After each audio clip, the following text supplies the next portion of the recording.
प्यारे बच्चों नमस्कार। कैसे हो आप सभी। मैं आशा करता हूं कि आप लोग बहुत अच्छे होंगे, स्वस्थ होंगे और अपने एग्जाम की तैयारी को भी बहुत अच्छे से कर रहे होंगे। तो बच्चों आज का ये क्लास आपके लिए बहुत ज़्यादा इम्पोर्टेंट है, क्योंकि आज के क्लास में हम लाए हैं आपके लिए 12th यानी कि इंटर परीक्षा के लिए हिंदी व्याकरण से top 50 most important objective question. और बच्चों ये सभी ऐसे प्रश्न हैं जो आपके हिंदी के पेपर में बार बार पूछे जाते हैं। तो बच्चों इस क्लास को बिल्कुल ध्यान से देखिएगा और आज के क्लास में दिए जाने वाले सभी प्रश्नों को आप लोग अच्छे से याद भी करते हुए चलिएगा।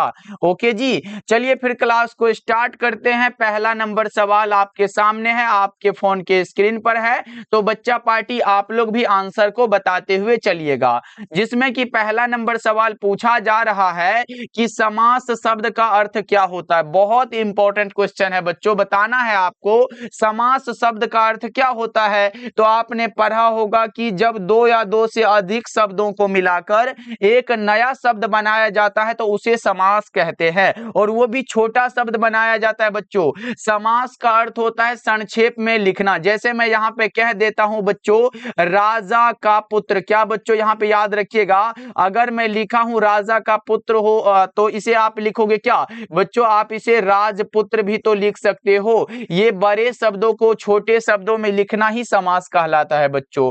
चलो अगला नंबर सवाल का जवाब बताओ। दूसरा नंबर सवाल आपके सामने है कि हरि शंकर शब्द में कौन सा समास है। बच्चों हरि और शंकर यहाँ पे दो शब्द है, इसलिए ये हमारा ये द्वंद्व समास हो जाएगा। क्या हो जाएगा, द्वंद्व समास का उदाहरण है। 2 नंबर सवाल का जवाब सी हो जाएगा।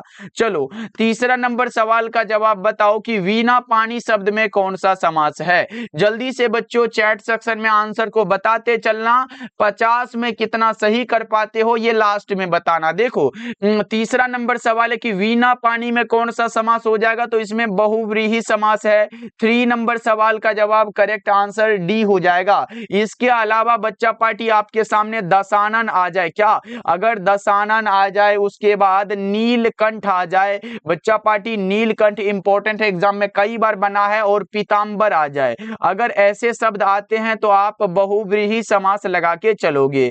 चौथा नंबर सवाल का जवाब बताओ, निम्नलिखित में कौन द्विगु समास का उदाहरण है। द्विगु समास का उदाहरण बच्चों बताओ तो द्विगु समास जिसमें नंबर का बोध होता है, जैसे कि आप कह सकते हो त्रिफला बच्चों। इसके अलावा आप कह सकते हो नवरत्न। क्या कह सकते हो सर, नवरत्न। उसके बाद आ सकता है चौराहा बच्चा पार्टी। अगर ऐसे शब्द बन रहे हैं ना, आप लोग क्या लगा के चलोगे सर, वो द्विगु समास है। इसमें पंचपात्र जो दिया गया है ये द्विगु समास का उदाहरण है बच्चों। ऑप्शन नंबर ए आपका बिल्कुल करेक्ट हो जाएगा। चलो अगला नंबर सवाल का जवाब बताओ, देशभक्ति शब्द कौन सा समास है। बच्चों देश और भक्ति यहाँ पे दो शब्द है, जल्दी से बता के चलो। देशभक्ति हमारा कौन सा हो जाएगा, ये तत्पुरुष समास हो जाता है बच्चा पार्टी, ध्यान रखिएगा। चलो अगला नंबर सवाल का जवाब बताओ, आजन्म शब्द कौन सा समास है। आजन्म में समास बता दो आप लोग। मैंने बताया था कोई भी अगर शब्द है और ये शुरू हो रहा है यथा से,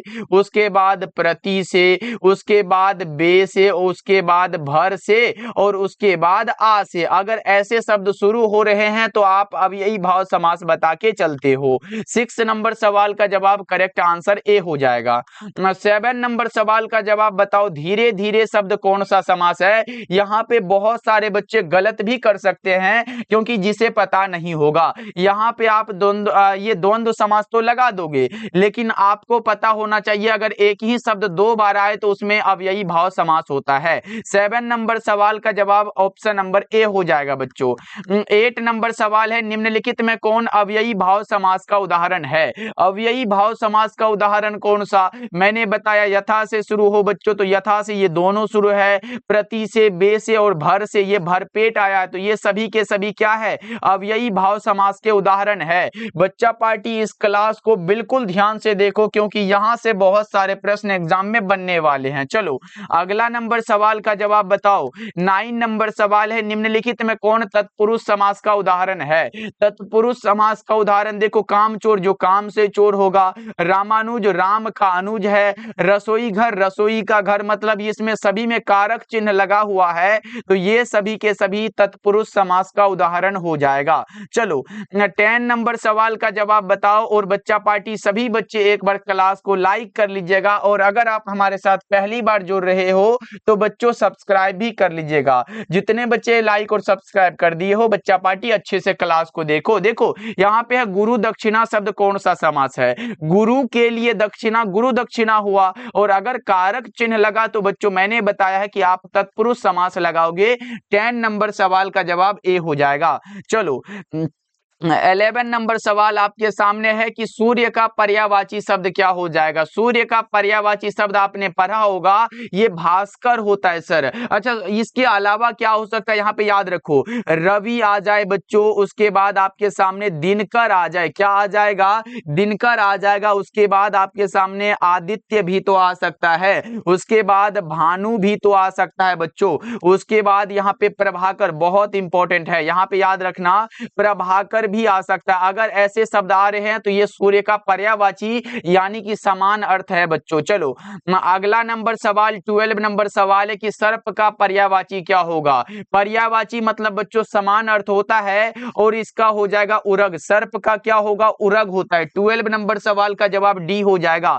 सर्प के अलावा ये देखो यहाँ पे नाग आ सकता है, उसके बाद बच्चा पार्टी भुजंग तो कई बार एग्जाम में बना हुआ प्रश्न है, उसके बाद व्याल आता है। क्या? व्याल आता है, उसके बाद विषधर आता है, और अगर ऐसे शब्द मिल रहे हैं तो ये सर्प का पर्यायवाची हो जाएगा। चलो अगला बताओ 13 नंबर सवाल है कि चंद्र शब्द का पर्यायवाची क्या होगा? आपने पढ़ा है ना, सुधांशु भी आता है सर।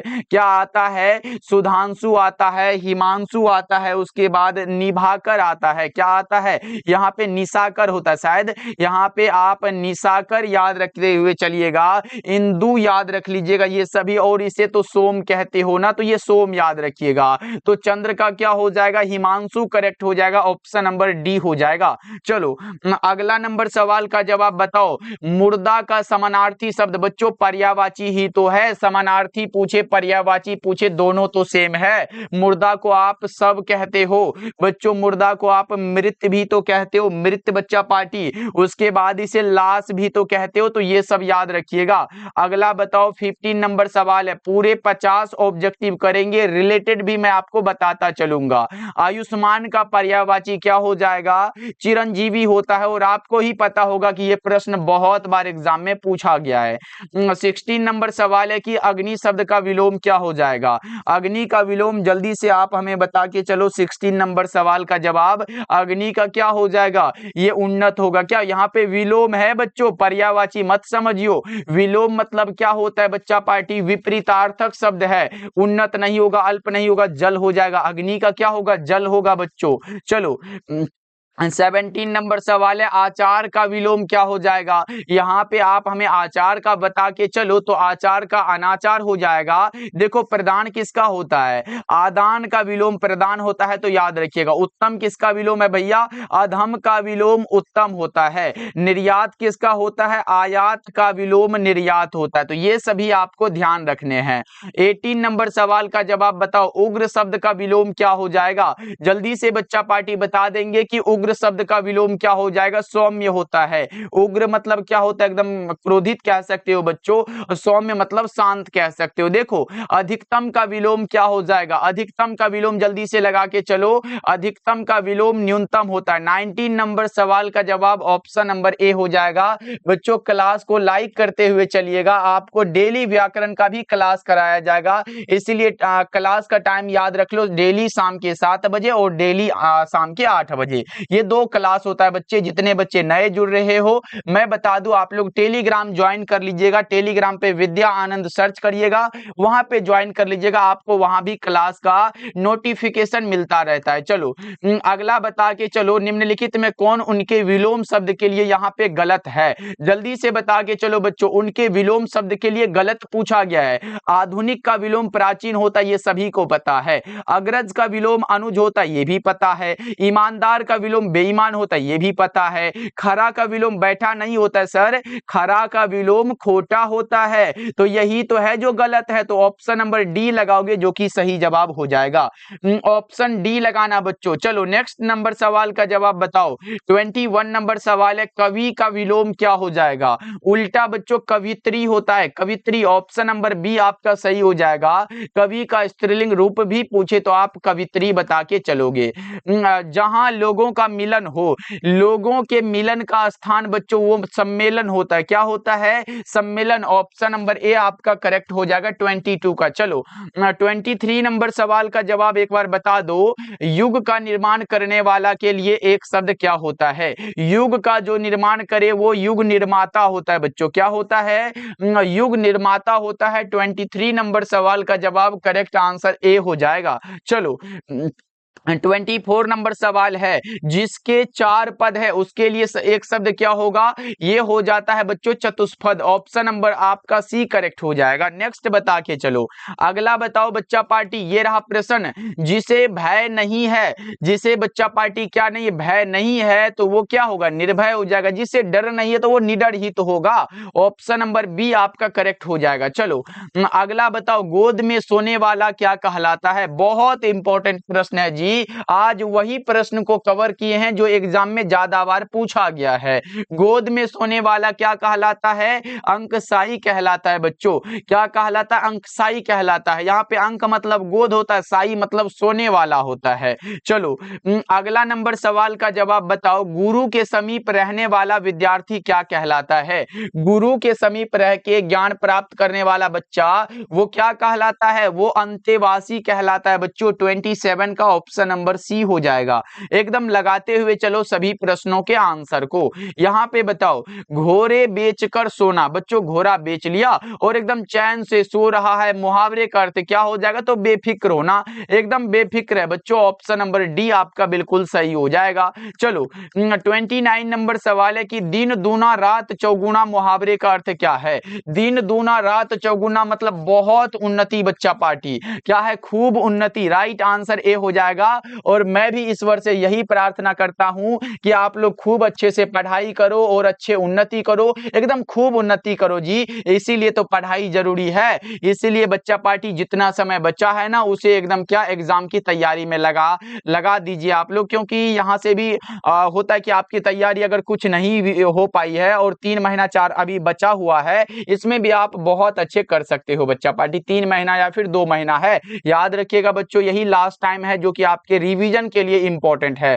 बताओ, हाथ का मैल होना मुहावरे का अर्थ क्या होता है? हाथ का मैल होना बच्चा पार्टी मतलब तुच्छ होना। राइट आंसर आपका डी हो जाएगा। ओके चलो अगला नंबर सवाल का जवाब बताओ और बहुत अच्छे से तैयारी करवा देंगे। अगर आपका फिजिक्स केमिस्ट्री बायोलॉजी और हिंदी है तो इसमें डरना नहीं है। देखो, अपना उल्लू सीधा करना मुहावरे का अर्थ क्या होता है? अपना काम निकालना, मतलब अपने स्वार्थ के लिए कार्य करना बच्चों। अगला बताओ 32 नंबर सवाल है, निम्नलिखित में कौन अशुद्ध शब्द है? यहाँ पे अशुद्ध शब्द आपको बताने हैं और आपने बताया। देखो, शुद्धिकरण बिल्कुल सही है, प्राप्ति गलत है, महत्व सही है और एकत्र सही है। मतलब अशुद्ध मतलब गलत पूछा गया था जो कि ऑप्शन नंबर बी में दिया गया बच्चों। क्योंकि प्राप्ति आप कैसे लिखते हो? प्राप्ति आप ऐसे लिखते हो बच्चों। ओके चलो अगला बता के चलो 33 नंबर सवाल है, निम्नलिखित में कौन शुद्ध शब्द है? यहाँ पे शुद्ध मतलब सही होता है। दीपिका गलत हो जाएगा क्योंकि बच्चे आप लिखते हो दीपिका ऐसे करके। उसके बाद देखो, प्रसाद भी गलत हो जाएगा क्योंकि आपने जाना है कि सर प्रसाद ऐसे होता है। नुपुर सही जवाब है। घनिष्ठ नहीं होता है बच्चा पार्टी, यहाँ पे आप लिखोगे घनिष्ठ होता है। क्या होता है? घनिष्ठ होता है बच्चों। जैसे घनिष्ठ मित्र मतलब गहरा मित्र। चलो 34 नंबर सवाल है, निम्नलिखित में शुद्ध शब्द कौन सा? शुद्ध मतलब सही, देख रहे हो ये सभी रिपीटेड प्रश्न है। शुद्ध मतलब तत्व जो है ये सही लिखा गया। अधीन होता है, उन्नति इसमें इधर से इकार होता है और ये परमेश्वर नहीं परमेश्वर होता है। चलो अगला बता के चलो 35 नंबर सवाल है, निम्नलिखित में शुद्ध शब्द कौन सा है? यहाँ पे शुद्ध शब्द बताने हैं बच्चों। कल्पना सही है, संकल्प सही है, राष्ट्रीय सही है। तो ये सभी के सभी ही तो शुद्ध शब्द है। ऑप्शन नंबर डी आपका बिल्कुल सही हो हो जाएगा। बताओ इसका राइट आंसर। लाल पीला होना मुहावरे का अर्थ क्या है? लाल पीला होना मुहावरे का अर्थ होता है क्रोध करना। क्या होता है मेरे भाई? क्रोध करना। ऑप्शन नंबर बी आपका करेक्ट हो जाएगा। बताओ इसका राइट आंसर। काठ मारना मुहावरे का अर्थ क्या होता है? ये होता है स्तब्ध रहना। क्या होता है मेरे भैया जी? स्तब्ध रहना। ऑप्शन नंबर ए आपका सही हो जाएगा। चलो 38 नंबर सवाल है कि नर का विपरीतार्थक क्या होगा? विपरीतार्थक का मतलब आपने जाना है कि उल्टा होता है, और समानार्थी मतलब होता है पर्यायवाची। तो यहाँ पे नर का क्या? नारी हो जाएगा उल्टा बच्चों। राइट आंसर डी हो जाएगा। चलो अगला बता के चलो 39 नंबर सवाल है कि यथा समय में कौन सा समास है? मैंने ही तो बताया है, यथा से शुरू हो, प्रति से शुरू हो, बे से शुरू हो, भर से शुरू हो, आप लगा के चलोगे अव्ययी भाव समास। 39 का ऑप्शन नंबर ए हो जाएगा। चलो 40 नंबर सवाल है कि संयम शब्द का संधि विच्छेद क्या होता है? बताओ संयम का संधि विच्छेद क्या होगा? ये सम धन यम होता है। ऑप्शन नंबर ए आपका बिल्कुल करेक्ट हो जाएगा। ध्यान रखिएगा। इसके अलावा भी कुछ बता दे बच्चों। आप बताओ तो एक बार पूछते हैं, देवोत्तम आ जाए तो क्या लगाओगे?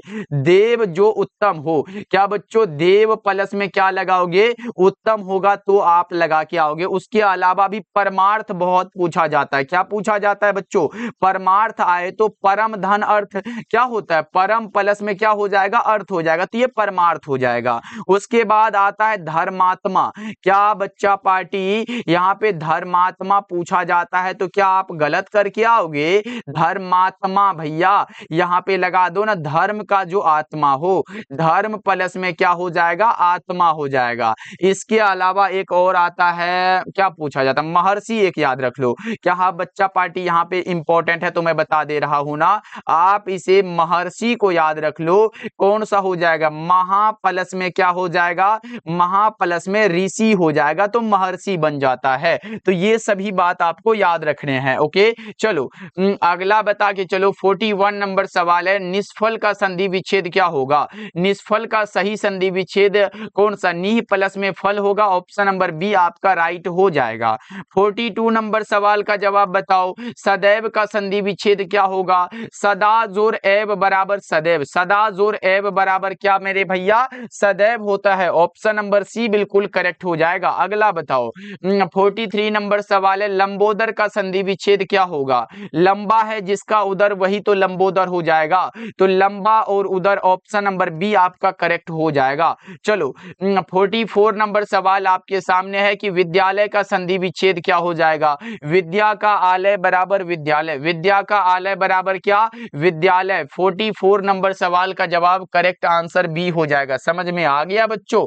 चलो 45 नंबर सवाल आपके सामने ये रहा, नयन का सही संधि विच्छेद क्या होगा? नयन का संधि विच्छेद बताओ। ने जोर अन बराबर नयन होता है। ने जोर अन बराबर क्या बच्चों? नयन होता है, तो पवन कैसे होगा? पो प्लस में क्या होगा? पो जोर अन बराबर में ये पवन बन जाता है बच्चों, याद रखिएगा। ओके चलो अगला बता के चलो 46 नंबर सवाल है कि उच्चारण का संधि विच्छेद क्या होगा? उत धन चारण। ऑप्शन नंबर बी आपका सही हो जाएगा। उच्चारण का क्या है? उत धन चारण। ऑप्शन नंबर बी लगा के चलना है बच्चों। ओके चलो अगला नंबर सवाल का जवाब बताओ, यशोदा का संधि विच्छेद। यसह जोड़ दा बराबर यशोदा। यसह जोड़ दा बराबर क्या? यशोदा। 47 नंबर सवाल का जवाब राइट आंसर ए हो जाएगा। बताओ अगला नंबर सवाल का जवाब, जी जान में कौन सा समास है? यहाँ पे जी जान बच्चा पार्टी बताओ, जी जान में कौन सा समास हो जाएगा? आपने हमें बता के क्या चला है? जी जान में कौन सा समास हो जाएगा? 48 नंबर सवाल का जवाब आप हमें बता दो। वो हो जाएगा द्वंद्व समास, क्योंकि मैंने बताया दो शब्द वाला। जैसे आपके सामने आ जाता है माता पिता बच्चों, क्या आता है? माता पिता आ जाए, उसके बाद आपके सामने दाल और क्या भात आ जाए भैया। उसके बाद यहाँ पे भाता नहीं होगा, दाल भात। उसके बाद आप लिख सकते हो ना भाई बहन आ जाए। क्या? अगर दो शब्द मिल रहे हैं और दोनों के कोई ना कोई अर्थ है तो बच्चों वो द्वंद्व समास के उदाहरण है। समझ में आया? ये सभी प्रश्न इंपॉर्टेंट है बच्चों। चलो अगला नंबर सवाल सवाल का जवाब बताओ। 49 नंबर सवाल है कि निम्नलिखित में कौन सही विलोम शब्द है। यहाँ पे सही पूछा गया। साकार का विलोम निराकार होता है, ये तो सही है सर।